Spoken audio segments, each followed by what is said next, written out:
shall start with the road not taken.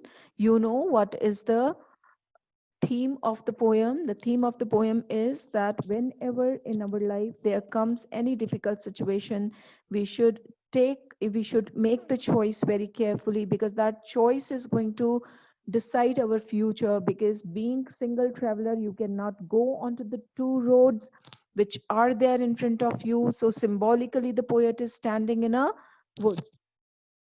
Wait, children. Mm, right. So we cannot travel on both the roads. So what we have to do is, while making choice, we should analyze everything. It's going to decide, as I told you, is the future of, I mean, our future. It's going to decide. It's going to make the difference in our life. And after years, we will see that because I made that choice, because of that, I am here. If I would have made a different choice, I would be a different person. So the poet is very thoughtfully telling everything in this poem. So very quickly, without wasting time, I shall start the revision. I don't know whether the others are coming or not. It's okay, fine. So this well-known poem is about making choices, and the choices that shape us. Shape us means they shape our future. Robert Frost is an American poet who writes simply but insightfully. Insightfully means very thoughtfully about common, ordinary experiences he is writing, but somewhere inside that there is a hidden meaning.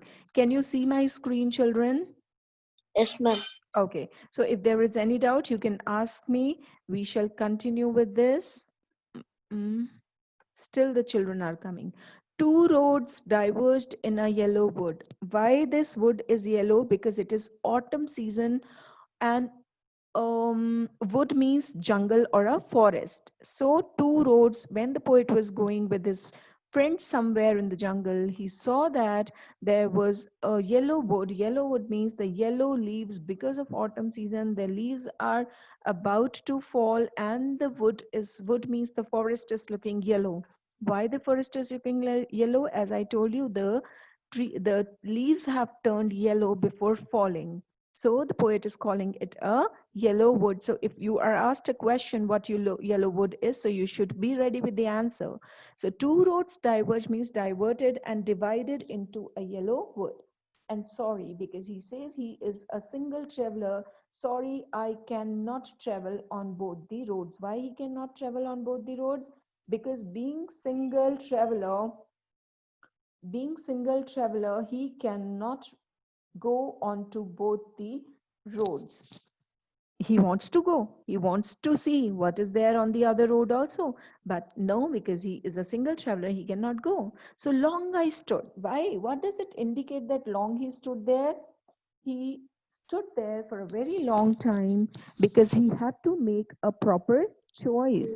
He says, long I stood and looked down one as far as I. One means the one road, because there were two roads in front of him. I'm going speedily, children, because we have to complete three poems today. It is only a revision, so we can go a little fast, but still, if there is any problem, you can either raise your hand or you can just unmute yourself and ask me.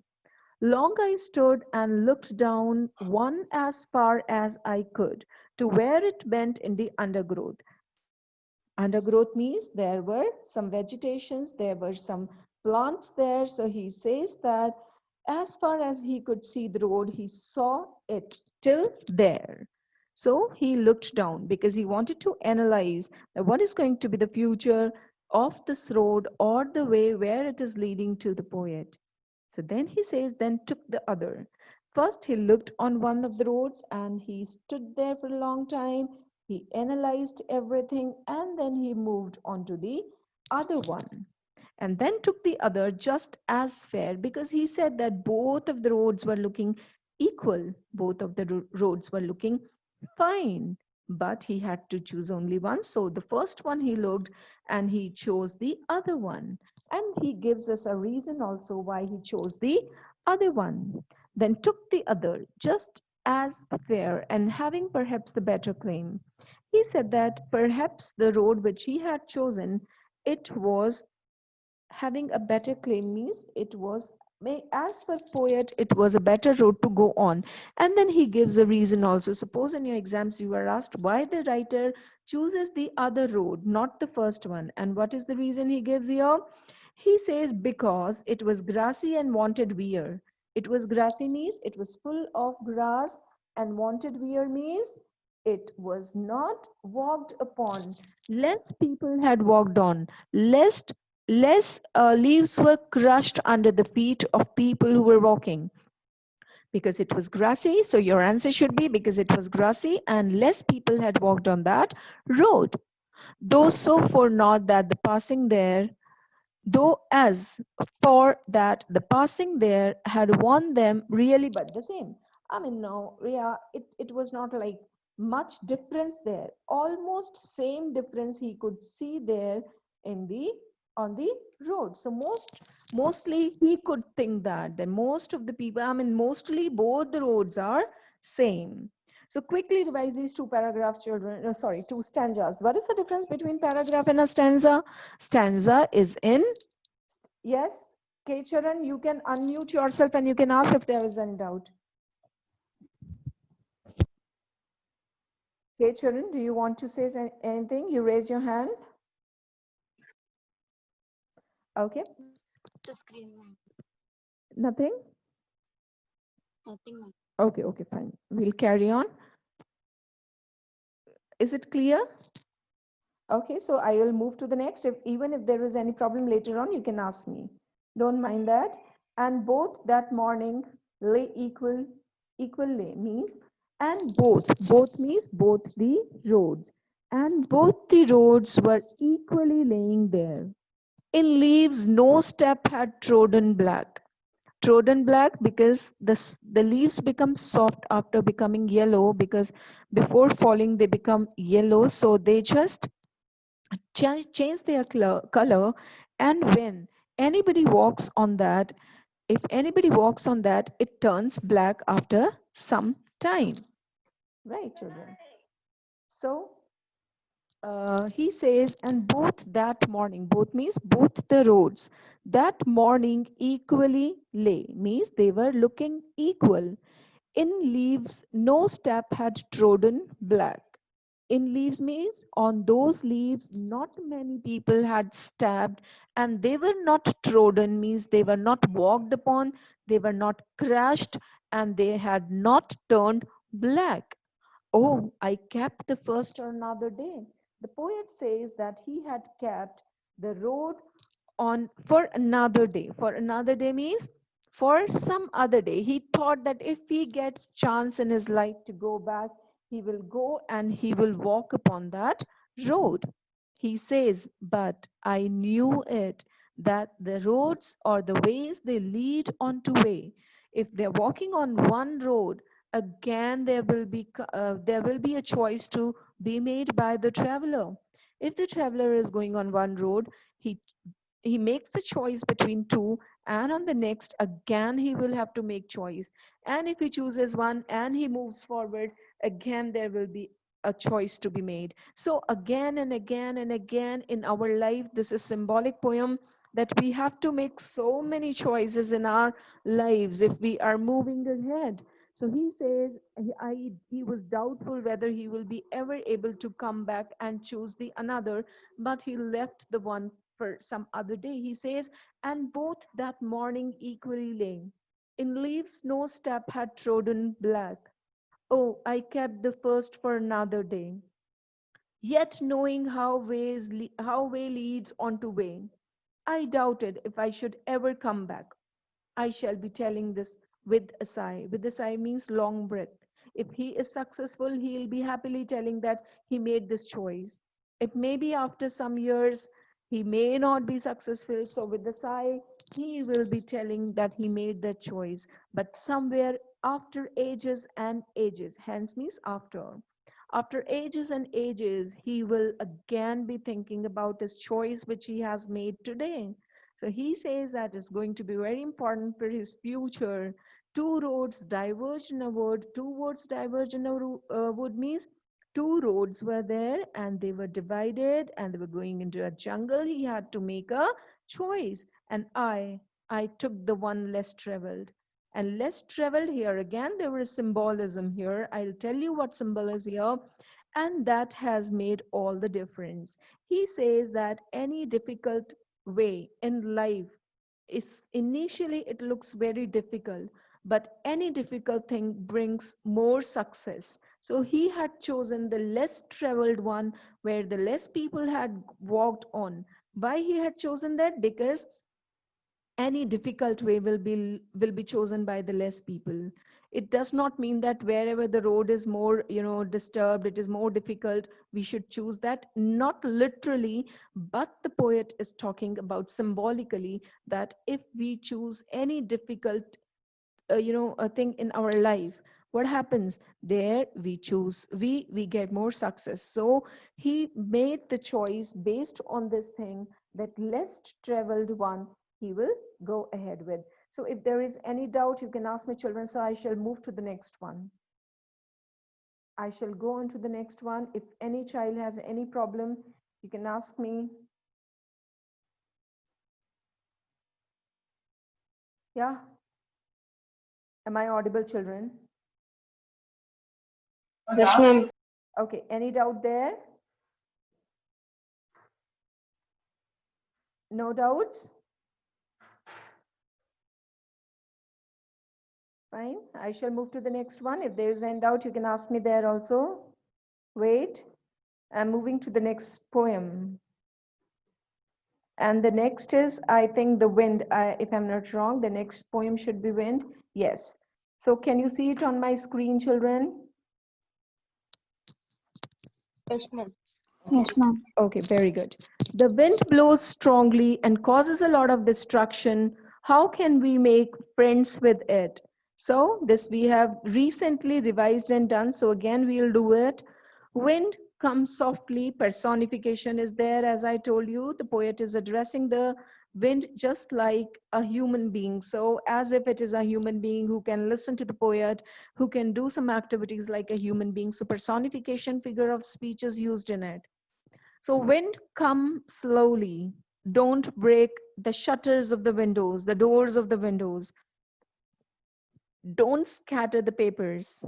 Don't throw down the books on the shelf. There, look what you did. You threw them all down. You tore the pages of the books. You brought rain again. You are very clever at poking fun at weaklings. This is the theme of the poem. That if any strong thing is there, will first destroy the weak and then will make friend with the strong. You are very clever at poking fun at weaklings. Frail means weak, crumbling houses.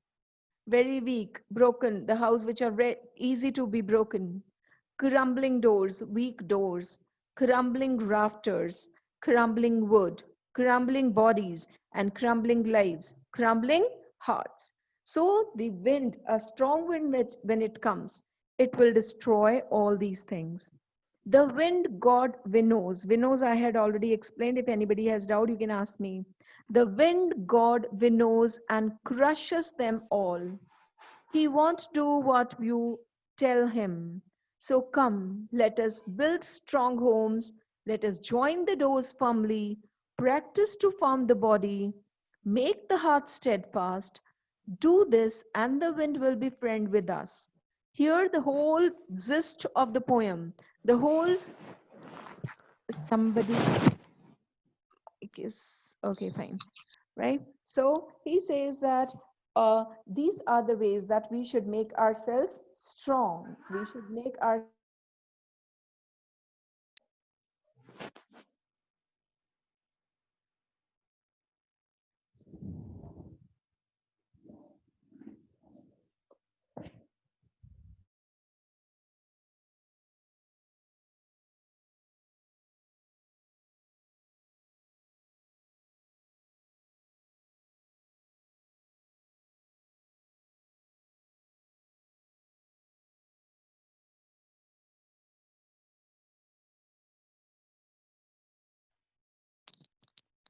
in every aspect of our life, we have to be very, very strong. whether it is the doors, I mean, it is not exactly the door, but the poet is trying to say that something, every situation, every condition in our life, we should make strong. We should stand strong. Even physically we should be very strong. Our immunity should be very strong. Mentally we should be very strong. Emotionally we should be very strong. We should not feel stress. Even sometimes we face a lot of stress in our life, but we should be capable of coping up with all the hardships and difficulties in life. So he says, do this. If we are making ourselves strong, then the wind will be friends. The wind is symbolizing the hardships, the miseries, the troubles in our life will be friends with us. The wind blows out weak fire. Then again, he gives one more example, that the wind will blow out weak fires. He makes strong fires roar and flourish. Weak fire will be blown out, but the strong fire will be made stronger. His friendship is good. So he only makes friendship with the strong people. We praise him every day. If any doubt, you can ask me, children, go through it once quickly. In your books, you have got your books, so you can just go through it. Or yes, or I shall move to the next one. Very quickly, I'll go to the next one because each and every question will be asked from these only. Yeah, Vishnu, do you want to say anything? I shall unmute you. Yes, Vishnu, wait. Yeah, what is the problem? Vishnu, you can unmute yourself and ask. Ma'am, Yeah, ma'am, can you say the moral of this wind poem, ma'am? I'm not getting what you said. Moral, ma'am, moral. Acha, moral of the story again, sorry, moral of the poem is, I mean, the gist of the poem or the theme of the poem is that we should be strong. In every condition, we should stand so strong that we are able to face any situation. Children, if we are ready to face any any difficult situation, and if we are standing very strongly, we can be successful, because if we are able to cross the hardships, what happens when your exams comes. I cannot give any example from your life because you are kids now, so you are lucky, you have not faced any kind of these difficult situations in your life. So the most difficult situation in the student's life is exam only. So if you are very strongly preparing for your exam, and the wind is exam, means the difficult situation, if you are very strongly standing, yes, I have revised everything, I have done everything, I have studied everything, so whatever the difficult question will come, I will solve it. If you are so strongly attending it, fine, it is good for you, right? You can pass the exam with good marks, good percentage. But if you are weak, you have not learned the spellings, you have not learned the concept, if you have not learned your lessons properly, it may be like you are failing somewhere, you will fail. So weak and strong. So how you can make yourself strong? So first of all, physically we should be very strong, so that we can sit for hours and study. Mentally we should be very strong, that our attention is not diverted towards anything. So in every way, if we are strong, all hardships will turn our hardships into success. So that is the theme of the poem. Anybody wants to ask anything, or should I move to the next poem? The next poem is The Rain on the Roof. The Rain on the Roof is the next poem. Right, children? I shall move to the next one now. So where is it? I shall see. You can move in your book, you can move to the next, right, children? After the girl. Okay, one more story we have to complete today. I was thinking that one more story we will complete today, because very quickly we have to do the revision on Monday. See, children, some of the teachers were asking if there is like any possibility, and if the children are ready, can we conduct one or two revision classes of Sunday? So I said, let us see, if the children are ready, we can conduct one or two, only the revision class, right? So we have come to Rain on the Roof. Can you see it on my screen? Yes. Right, children? So this is Rain on the Roof. We have already done it. We have already done it. When the sky is covered with dark clouds and it starts raining, have you ever listened to the patter of soft rain on the roof? What thoughts flashed through your mind as you heard this melody of nature? Read the poem to find out what the poet dreamed of while listening of the rain. So I shall just go ahead with it. If there is any doubt, you can raise your hand. I can see your hands there. When the humid shadows hover over all the starry sphere, humid shadows, clouds. Hover means move around. Over means in the sky. Starry means which is full of stars, sphere is sky. All the melancholy darkness gently weeps in rainy tears. What a bliss to press the pillow of a cottage chamber bed and lie listening to the patter of the soft rain overhead. Every tinkle on the shingles has an echo in the heart, and a thousand dreamy fancies into busy being start, and a thousand recollections weave their air threads into woof. As I listen to the patter of the rain upon the roof, now in memory comes my mother, as she used in years ago. No, to regard the darling dreamers before she left them till the dawn.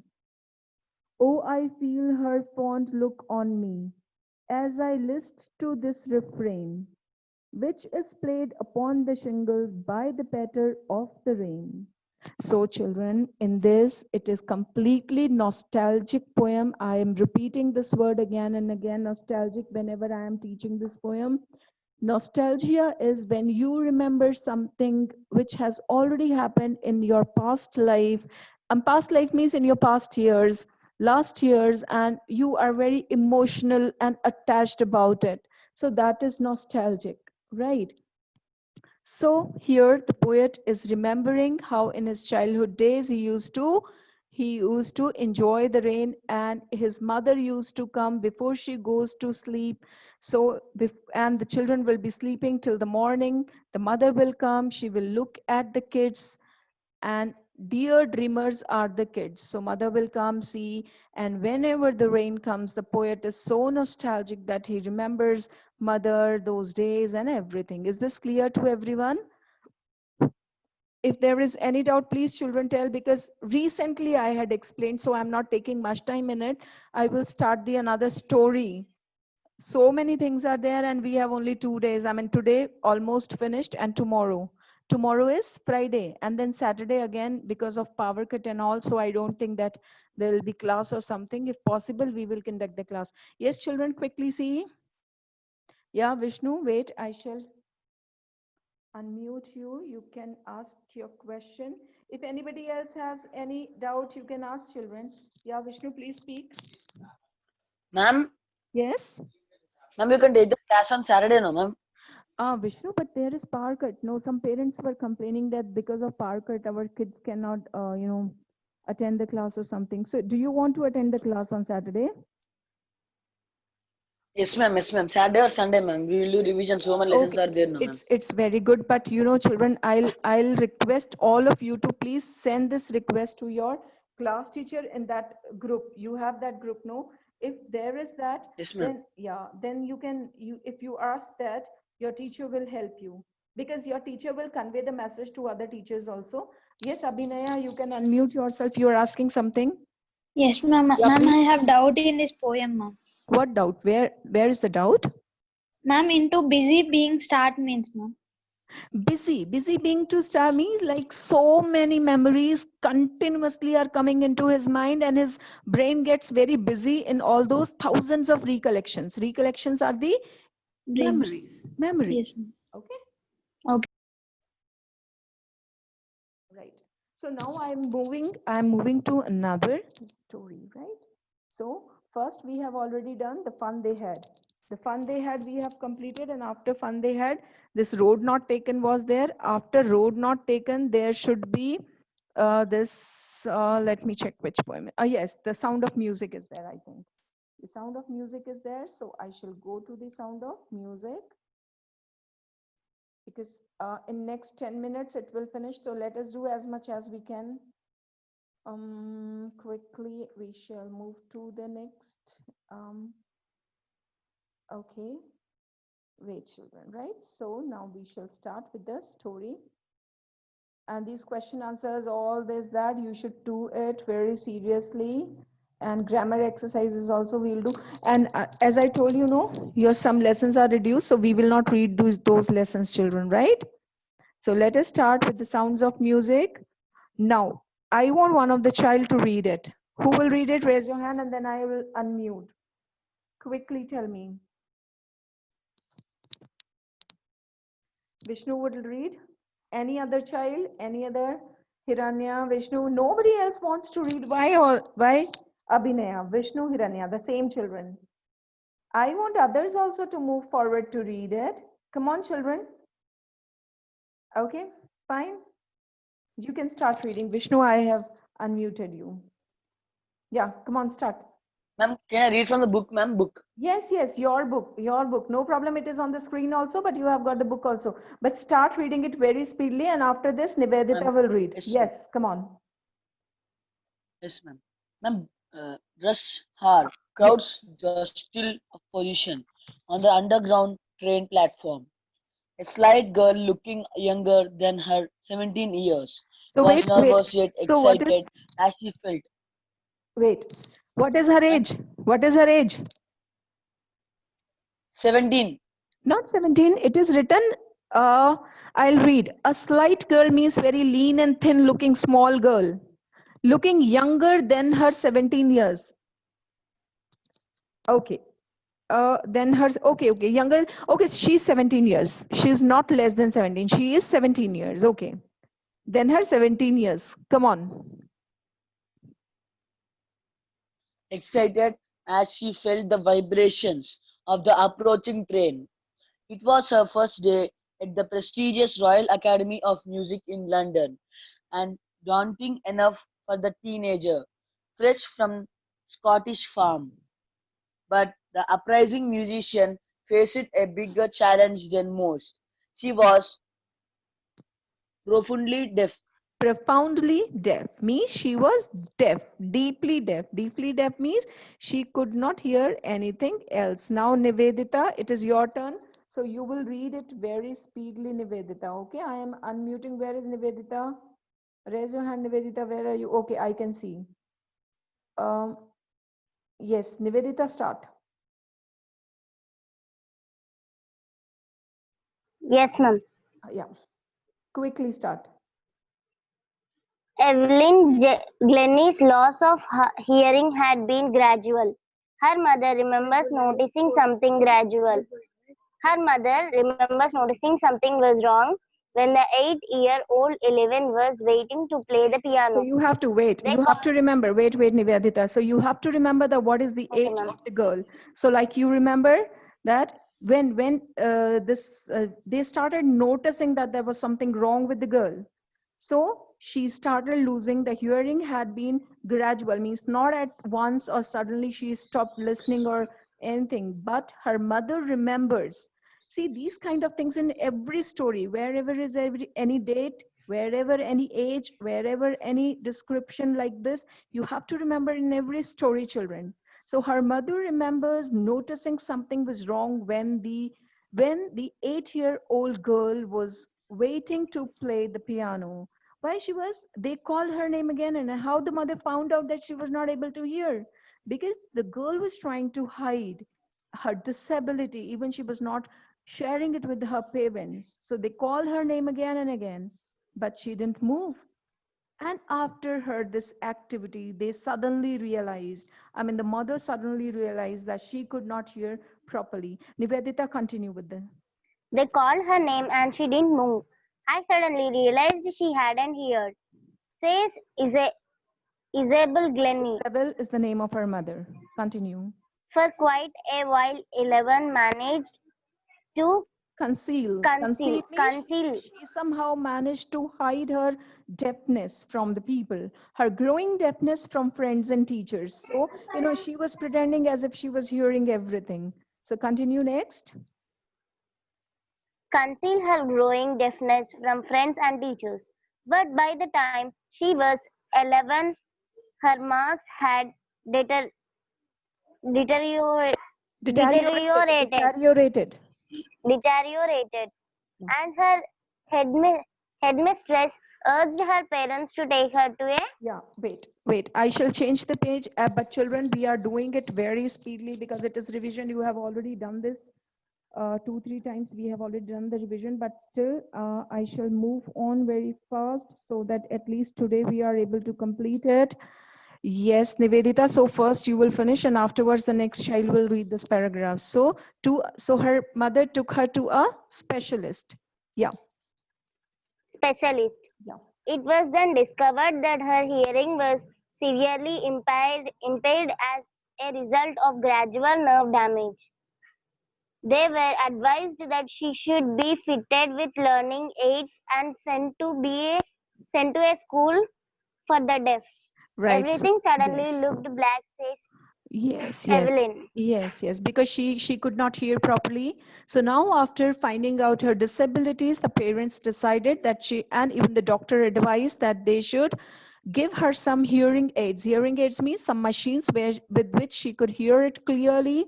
So they decided that she should not be sent to a normal child where all the children, their speed of learning is different. So they decided that she should be sent to a special school where some different kind of education or special education can be given to this girl. Nivedita, yes, I am, sorry, Abhinaya, I am unmuting yourself. You have raised your hand. You want to read it. So unmute yourself and you start reading. Yes, come on.